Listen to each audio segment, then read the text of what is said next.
Hey everyone, in this video I'm going to show you how to fix the latency variation in Call of Duty. Let's get into it.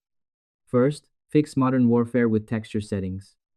The first step for Modern Warfare is to stop the game from trying to download large files while you are in a match.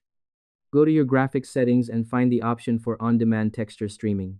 Turn this setting to off, because when this is on, your internet is busy for other heavy tasks instead of focusing on your game. Turning it off keeps your latest connection much more stable. Next, understand the network icons in Black Ops 7. You need to know why is the game feel slow.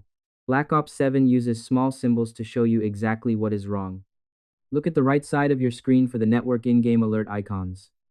Watch for the icon that represents latency variation. It usually looks like a clock with a zigzag line or three orange squares. Understand that these icons are your warning system. If you see the latency variation symbol, it means your internet speed is going up and down, which causes your match to stutter. Make sure no one else is downloading big files and, if possible, use an internet cable instead. Check that your cable is plugged in tight for your setup. Restart your internet box in your game, then join a match to see if the icons are gone. And that's it. I hope this helped you out and I see you in the next one.